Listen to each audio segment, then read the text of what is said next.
Assalamualaikum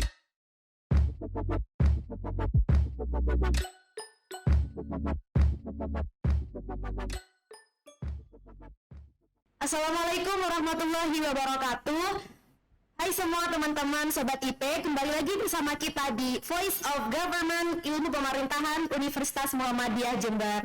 Nah, alhamdulillah Pak, di kesempatan kali ini kita bisa berpodcast ria lagi. Di kesempatan kali ini bersama saya Zurufiatul Jannah sebagai mahasiswa ilmu pemerintahan di Universitas Muhammadiyah Jember.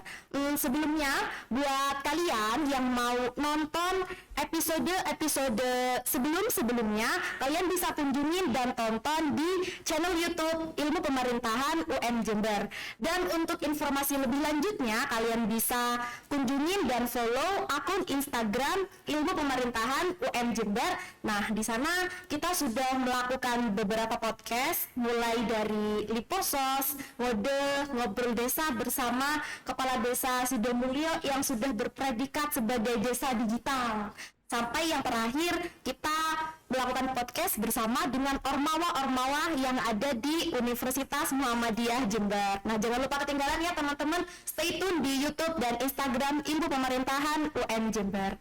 Nah, pada podcast hari ini kita berkunjung di gedung DPRD Kabupaten Jember. Tentunya saya tidak sendirian. Di sini saya sudah bersama narasumber yang luar biasa ya Pak, sangat berkompeten di bidangnya. Selamat siang Pak Mufid. Selamat siang. Bagaimana kabarnya? Alhamdulillah baik. Ya, alhamdulillah. Nah, beliau adalah Pak Mufid. Beliau kelahiran Jember 15 Juni 1967.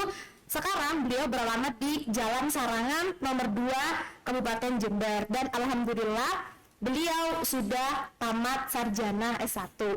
Kebetulan beliau sekarang menduduki jabatan Ketua Bapom Perda Kabupaten Jember ya Pak. Badan Pembentukan Peraturan Daerah ya Pak. Oh ya, for your information nih teman-teman, beliau Pak Mufid akrab dipanggil Cak Mufid ya Pak. Siap. Ya, mungkin selama nanti podcast saya boleh ya Pak memanggil dengan akrab, biar akrab Cak Mufid gitu harus ya Pak. Itu. Oh iya, harus.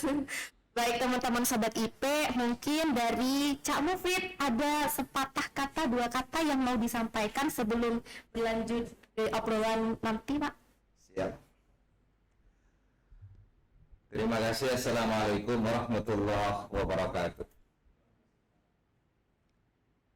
Terima kasih adik-adik mahasiswa UM Jember ya. Ya, betul Pak. Universitas Muhammadiyah Jember yang siang hari ini sesuatu yang luar biasa untuk saya, karena dengan acara seperti ini semakin memperluas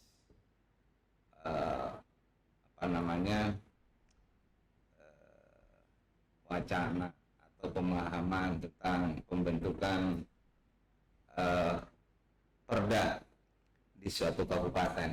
Nah, ini kan saya apresiasi dan saya sangat hargai adik-adik mahasiswa yang sekarang masih duduk di perkuliahan, yang tentunya ini sudah mendapatkan teori dari dosen yang masih muda, bersemangat. Nah, ini tentunya sudah tumpah ruah ilmunya.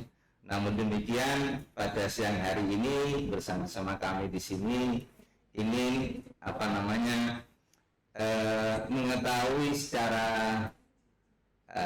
lebih jauh dari apa yang ada di mahasiswa dapat di perkuliahan dengan kami di sini yang sudah melaksanakan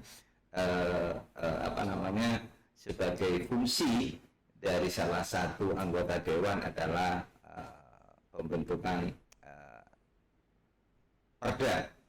Selain itu juga pengawasan, kemudian juga penganggaran. Untuk itu mungkin sebagai pengantar dari saya, karena saya harapkan pertemuan atau acara pada siang hari ini lebih pada interaktif. Jadi adik-adik mahasiswa saya harapkan aktif menanyakan apa yang didapat di perkuliahan, kemudian dalam kenyataannya praktek dalam apa yang kami lakukan terkait dengan pembuatan perda dan sebagainya, mungkin itu akan lebih mengena. Artinya apakah ada kesesuaian teori yang adik-adik dapat dengan apa yang kami lakukan di gedung ini. Mungkin itu sebagai pengantar untuk acara pada siang hari ini. Terima kasih moderator yang luar biasa. Iya. Terima kasih juga Bapak ya sudah memberikan kata pengantar di awal podcast kita. Jadi sama seperti yang sudah disampaikan oleh Cak Mufid teman-teman, kita di tema podcast kali ini tentang proses legislasi peraturan perundang-undangan. Jadi nanti kita kulik bagaimana sih proses penyusunan peraturan perundang-undangan ini. Nah, jadi Pak, selama ini saya menjadi mahasiswa dan juga sebagai masyarakat ya. Kita hanya tahu tiba-tiba peraturan itu sudah ada aja di website atau sudah terbentuk, Pak. Nah, bagaimana sih Pak proses penyusunan peraturan daerah di Jember ini? Apakah ada keterlibatan DPR Pak dalam proses tersebut, Pak? Siap. Jadi fungsi dari DPR itu ada 3. Yang satu adalah pembuatan perda, jadi proses dari awal sampai akhir. Kemudian yang kedua fungsi anggaran. Jadi apa yang eksekutif anggarkan dalam 1 tahun anggaran itu dibawa ke gedung DPR ini untuk dapatkan persetujuan. Yang ketiga fungsi pengawasan. Apa yang sudah disepakati bersama, kemudian dalam pelaksanaannya maka tidak lepas dari pengawasan. Nah, terkait dengan perda tadi itu keterlibatannya ini memang sesuai dengan amanat Undang-Undang Otonom ya, tahun 2004, sekarang sudah berubah di Undang-Undang Nomor 23 tahun 2014. Nah, ini kan terkait dengan otonomi. Jadi daerah itu untuk mengatur daerahnya ini diperlukan terbitnya perda, peraturan daerah. Nah, kemudian siapa yang keterlibatannya? Kalau ditanyakan keterlibatannya antara eksekutif dan legislatif bersama-sama. Nah, dalam proses penyusunannya ini ada 2. Yang satu ada raperda, jadi rancangan perda inisiatif. Iya, Pak. Jadi inisiatif ini adalah dari masing-masing anggota dewan berhak untuk mengajukan raperdanya. Kemudian juga dari eksekutif juga bisa mengajukan perda. Namun demikian perda itu ada 2, ada perda wajib, ada perda yang saya sampaikan tadi. Itu perda wajib yaitu perda terkait dengan APBD, tentang RPJMD dan sebagainya. Nah, ini yang wajib harus dilakukan. Tapi ada hal yang sifatnya tidak wajib, tetapi dalam pembuatannya ini, dalam prosesnya itu ini tidak serta-merta kemudian selesai di meja ini, seperti itu. Jadi yang ada tahapannya. Pertama ada tahapan penyusunan. Nah, tahapan penyusunan ini, ya kan? Ya, Pak. Ini melibatkan para akademisi dari beberapa perguruan tinggi yang berkompeten. Tentunya karena ini masalah perundang-undangan, ini dari beberapa perguruan tinggi di Kabupaten Jember maupun di luar. Kemudian yang kedua, maka menghasilkan dari dari akademisi tadi itu melahirkan naskah akademik terhadap apa yang akan dibuat di perda itu.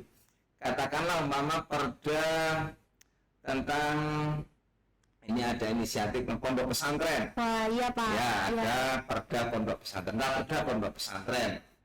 Nah, perda pondok pesantren itu melibatkan dalam pembuatan naskah akademiknya itu adalah para perguruan tinggi yang ada di Jember. Kemudian prosesnya itu tidak selesai di situ. Dari mulai judulnya, dari kemudian draftnya, ini harus juga ada harmonisasi, ada juga harus difasilitasi oleh Biro Hukum maupun Kemenkumham sebagai wakil dari pemerintahan pusat yang ada di provinsi. Nah, setelah dari situ baru dibawa kembali ke meja ini. Proses selanjutnya adalah pembahasan. Nah, di pembahasan itu nanti juga melibatkan masyarakat yang disebut dengan uji publik. Gitu, tidak terus selesai begitu saja, diuji publik dulu. Apakah perda yang praperda itu nanti jadi perda itu bisa diterima oleh masyarakat luas? Karena perda ini dibuat untuk mengatasi atau persoalan-persoalan yang terjadi di masyarakat. Tidak kemudian perda itu menjadi masalah di masyarakat. Betul sekali. Nah, jadi ini untuk mengatasi masalah, bukan membuat masalah baru di masyarakat. Maka dibutuhkanlah yang namanya uji publik. Nah, setelah uji publik ada pembahasan antara eksekutif dan legislatif. Karena apa? Kedua-duanya harus tahu, tidak kemudian umpet-umpetan. Nah, seperti itu ya. Karena nanti ada pengesahan. Kapan pengesahan itu? Setelah pembahasan. Ada pengesahan melalui apa? Rapat paripurna. Setelah dirapatkan rapat paripurna semuanya setuju, barulah itu menjadi akan selangkah lagi menjadi perda. Karena harus harus diharmonisasi lagi ke provinsi. Seperti itu. Baru kalau turun dari sana kemudian ditetapkan, kemudian diundangkan. Nah, yang sebut tadi itu adik-adik mahasiswa tahunya setelah diundangkan. Sudah jadi, Pak. Sudah tinggal kita ikutin aja. Betul, gitu. Jadi prosesnya cukup panjang. Ternyata panjang ya, Pak ya. Baik, jadi ternyata proses penyusunan perda itu begitu panjang ya, Pak ya. Mulai dari penyusunan pembahasan sampai uji publik sehingga nanti perdanya bisa didiskusikan lagi untuk disahkan menjadi peraturan daerah. Nah, dalam proses yang begitu panjang ya, Pak ya. Pasti ada ya, Pak, kendala, masalah. Nah, kendala apa saja, Pak, yang ada dalam proses penyusunan peraturan daerah di Kabupaten Jember ini?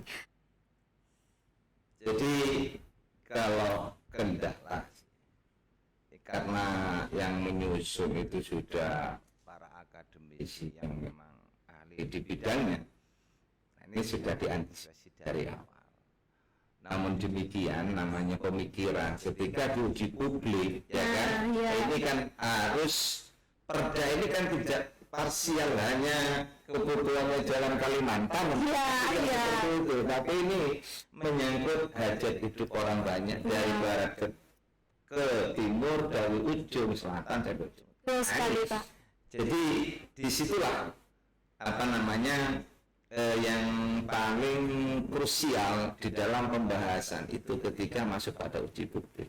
Karena dari semuanya, karena ini akan yang dibahas adalah undang-undang. Ketika undang-undang maka penafsirannya ini kan orang per orang nggak sama. Pemikirannya berbeda-beda ya. Menafsirkan satu undang-undang dan sebagainya pasal per pasal, tetapi sebetulnya kendala itu adalah satu proses saja gitu loh.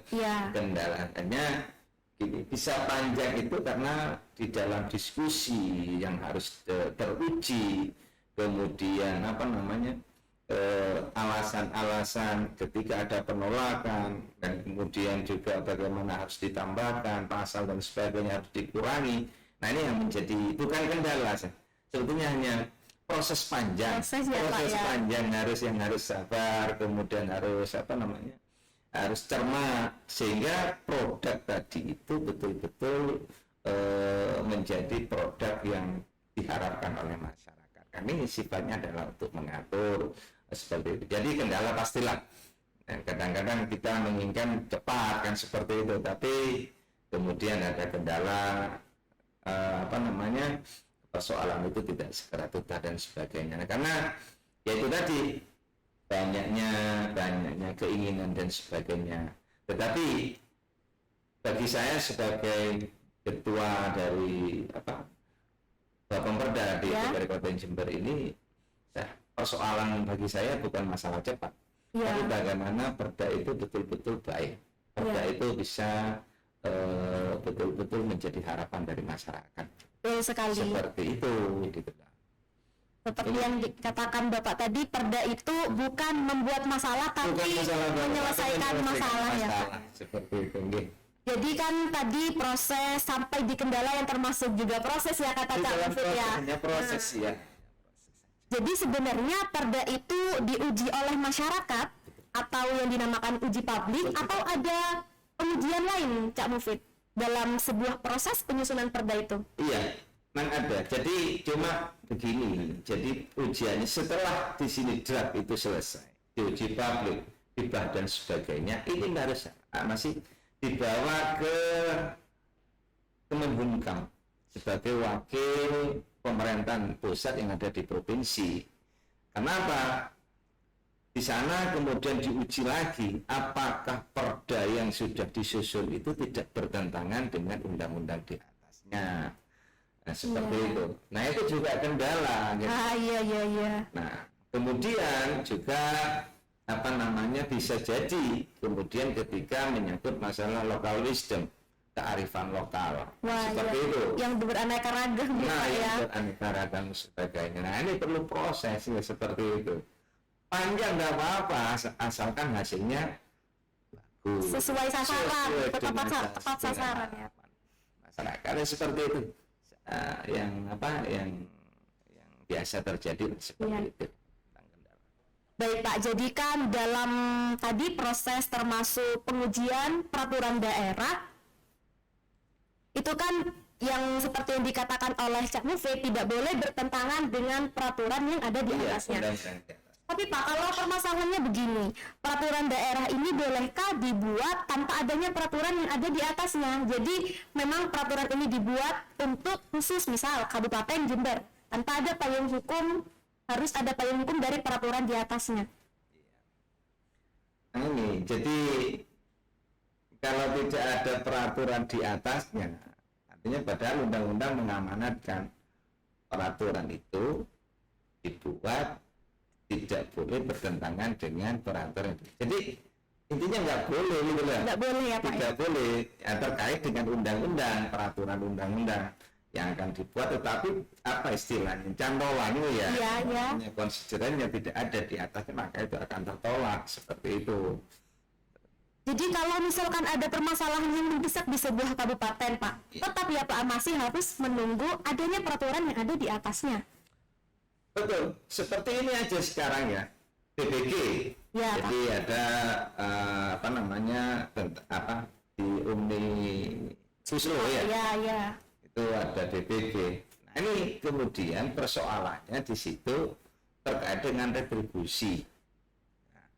Retribusi daerah. Nah, retribusi daerah kemudian belum diatur karena apa? Karena di situ belum ada PP-nya, peraturan pemerintahnya. Sehingga dengan tidak ada PP-nya itu retribusi ini masih gampang kemarin ini. Ya. Baru setelah turun SK 3 Menteri, kemudian juga mengacu kepada peraturan perundang-undangan yang sebelumnya, sehingga retribusi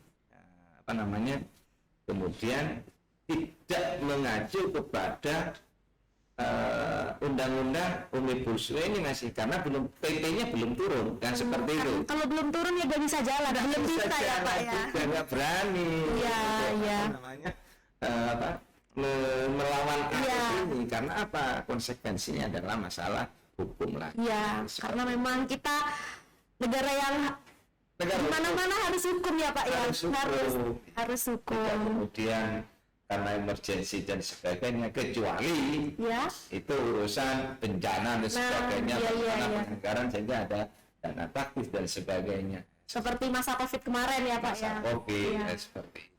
Ada, tapi emergensi betul-betul. Tapi Kalau masalah retribusi dan sebagainya, ini terkait itu masih harus peraturan di atasnya, PP, dan barulah bisa dilaksanakan. Kalau enggak, nabrak seperti itu, nanti akan jadi temuan dan sebagainya menjadi pelanggaran. Wah, iya. Benar pelaksanaannya, tetapi salah dari segi aturan. Iya, gitu. Iya Pak, betul sekali. Menyalahi aturan ya Pak ya. Aturan, ya seperti itu. Nah, sekarang kita berbicara kewenangan nih Pak. Dalam sebuah penyusunan peraturan daerah, apa sih Pak yang membedakan antara kewenangan gubernur dan MA dalam membatalkan perda? Jadi kan seperti yang Bapak katakan tadi, perda itu bisa tertolak. Jadi dari sisi kewenangannya, perbedaan kewenangan gubernur dan Mahkamah Agung dalam membatalkan perda itu apa Pak perbedaannya? Begini, jadi kalau yang di gubernur ini terkait dengan harmonisasi tadi. Oh iya. Jadi ada pemerintahan pusat dari Kemenkumham yang ada di provinsi. Dari situ ada dua, ada biru juga, ada Kemenkumham. Nah, di situ biasanya pasal per pasal yang memang belum ditetapkan, belum menjadi ketetapan, belum menjadi perda, maka di situ ada harmonisasi. Oh, ini tidak sesuai, tidak sesuai. Tetapi ketika dipaksakan, tetap dipaksakan, kemudian pada satu saat itu bertentangan dengan undang-undang di atasnya, kemudian ada masyarakat yang kemudian mempermasalahkan itu sampai ke MK, maka MK lah yang berhak untuk mencabut pasal di perda itu. Di judicial review ya Pak ya? Ya, ada judicial review ke MK. Nah, disitulah teruji. Oh, ini MK memutuskan, oh ini sesuai, ditolak. Tapi itu sudah selesai. Tapi kalau di gubernur dalam hal ini adalah Kemenkumham, itu sebelum perda itu ditetapkan. Oh, iya. Jangankan itu judul saja, itu bisa ditolak. Gitu. Jadi memang harus satu persatu ya Pak ya? Satu persatu. Harus teliti gitu ya Pak ya? ya? Buat judul itu banyak yang harus diharmonisasi, harus disesuaikan. Oh, judul ini sesuai dengan perundangan dia. Iya. Sampai seperti itu gitu. Kemudian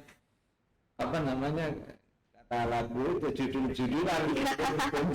Iya, betul sekali. Berarti pusing juga ya Pak ya? Ya,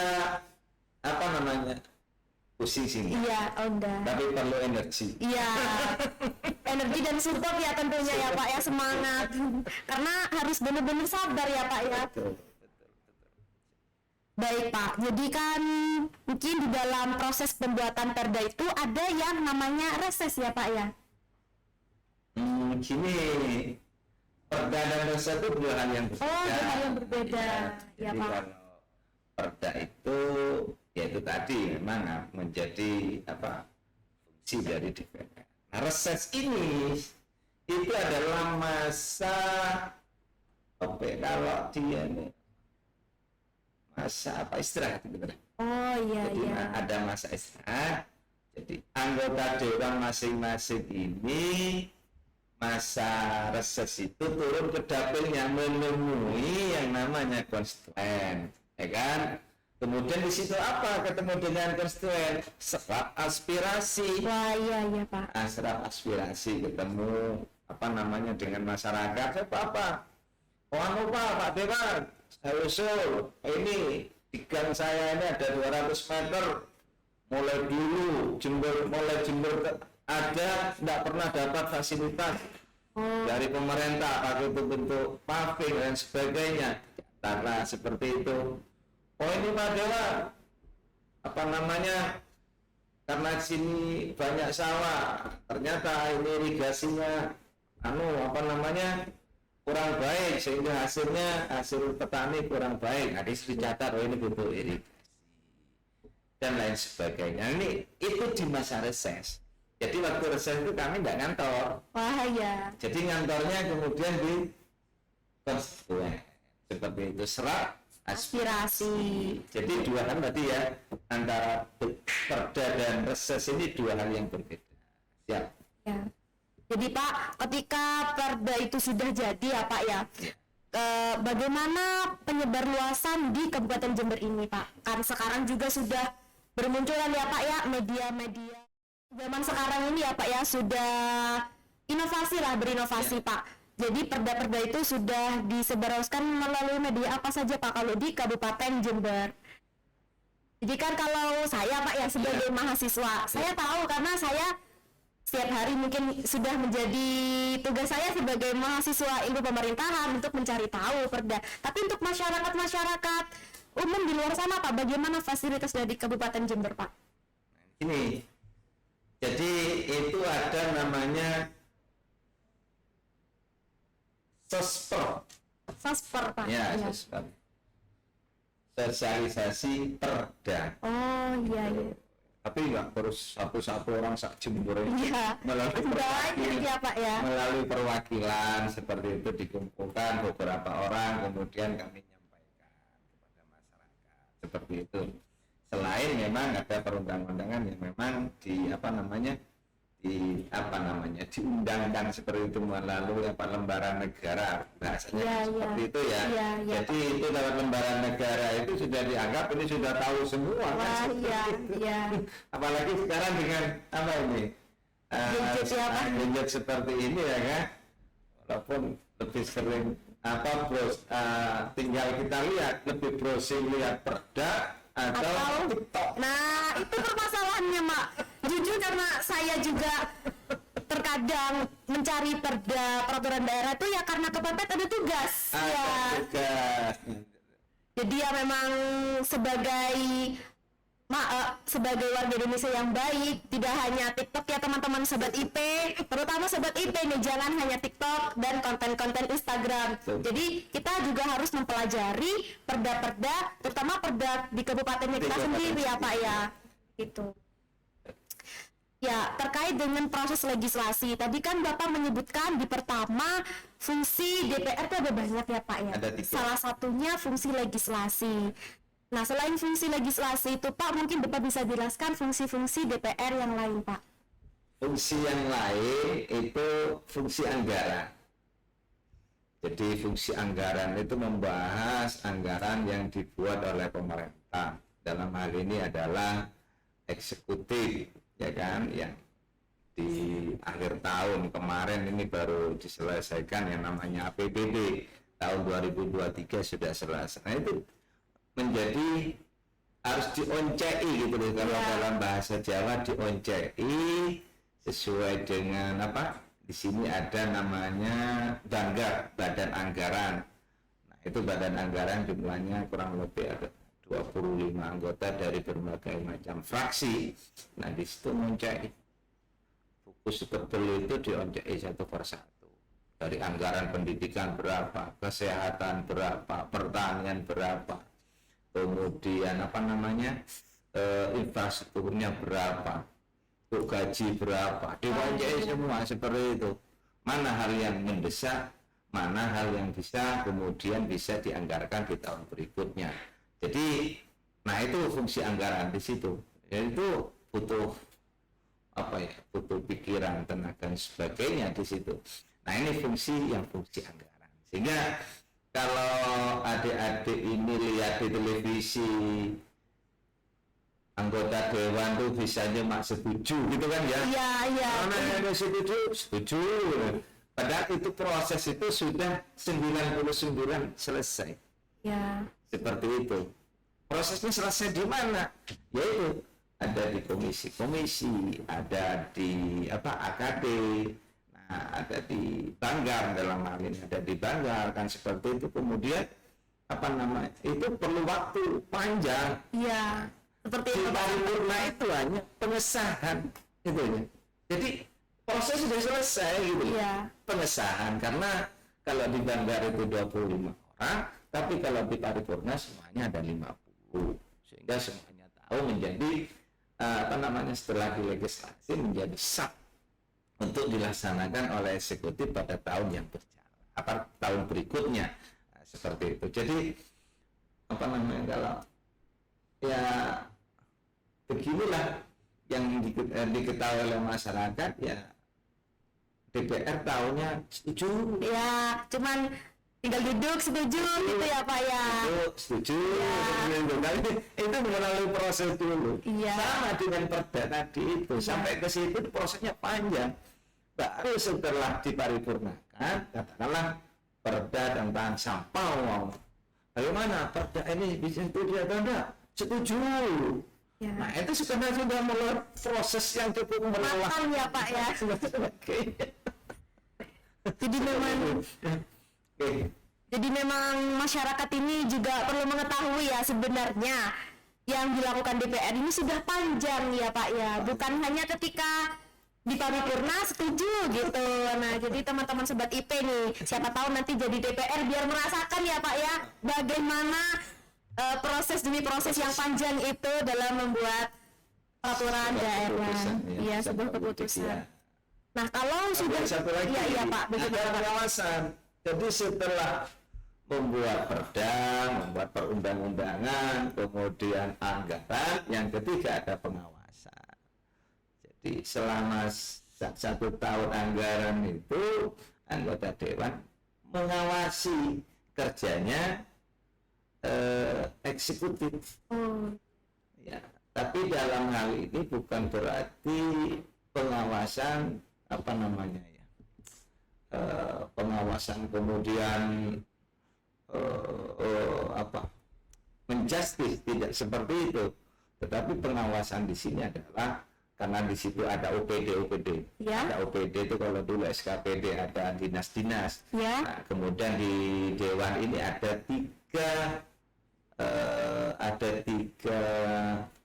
komisi, ya, ada komisi A, ada komisi B, ada 4 komisi A, B, C, D. Ini dibagi-bagi. Seperti saya, ini ada di komisi C. Ini terkait dengan infrastruktur, kemudian dishub, kemudian juga di LH, kebersihan. Nah, ketika di situ ada hal-hal yang menyimpang, maka kami berhak untuk mengundang atau memanggil kepala dinas itu untuk menanyakan persoalan-persoalan yang terjadi seperti itu. Ini pengawasan, fungsi pengawasan. Seperti, tapi tidak kemudian menjustis, ya kan? Karena kami bukan lembaga pengadilan. Ya. DPR ini lembaga legislatif ya Pak ya. Legislatif. Ya baik, jadi pertanyaan demi pertanyaan yang sudah menumpuk ya Pak ya, tadi sudah kami ulik dan sudah Bapak jelaskan dengan tentunya dengan bahasa yang mudah dipahami ya Pak ya. Tapi sebenarnya kita membawa pertanyaan terakhir yang jadi misi khusus kita sebagai mahasiswa ilmu pemerintahan nih Pak ya. Mantap. Wah ya, jadi misi khusus kita datang ke sini untuk menanyakan bagaimana sih Pak bisa jadi DPR gitu. Luar biasa. Ya. Enggak apa-apa. Ini selama saya jadi narasumber, baru sekarang ini ada mahasiswa ada yang menanyakan, apa caranya saya jadi anggota dewan. Yang pertama adalah di masa-masa mahasiswa sekarang ini perbanyak ilmunya, itu dulu. Jadi bekal ilmu itu harus banyak. Setelah itu diimbangi dengan modal sosial. Nah, seperti itu ya. Modal sosial menjadi hal yang utama. Dan jangan lupa, ingin jadi DPR itu tidak kemudian hanya melalui mimpi. Kalau ada KPU buka pendaftaran anggota dewan, ya daftar kan seperti itu. Nah ini tapi beruntunglah ada mahasiswa yang ada di UMJ. Iya, UMJ. UMJ ini khususnya di Fakultas Ilmu Sosial dari Ilmu Politik. Ini sebetulnya tinggal prakteknya. Wah, iya. Kalau teorinya insya Allah saya yakin dosennya ini tinggal ada di mahasiswa, tinggal adu nyalinya. Berani mana nyalek antara dosen sama mahasiswa? Wah, iya. Sepertinya itu harus dicoba ya Pak ya, persaingan ya. Dulu sama-sama di kelas, sekarang sama-sama berkompetisi gitu. Ya, seperti itulah. Mungkin itu yang bisa sampaikan terkait dengan. Jadi timba ilmu sebanyak-banyaknya, kemudian modal sosial itu yang paling penting. Karena apa? Jadi anggota DPR ini sebetulnya adalah harus merasa ada di masyarakat. Wah, betul sekali Pak. Ya, Merasa ada di posisi masyarakat. Jadi kalau itu yang dikedepankan, insya Allah akan mendapatkan kepercayaan dari masyarakat. Jadi berarti sebenarnya modal kita untuk bisa menjadi anggota dewan itu cuman kita harus berani dan harus mencoba ya Pak ya, bukan hanya dimimpikan tapi direalisasikan juga ya Pak ya. Betul, seperti itu. Wah, jadi kita teman-teman Sobat IPA terutama kita sudah mendengarkan banyak wejangan ilmu dari Cak Mufid. Nah, saya tadi lupa agak manggil Cak Mufid selama podcast. Sekarang di closing statement saya panggil Cak Mufid lagi ya Pak ya. Siap.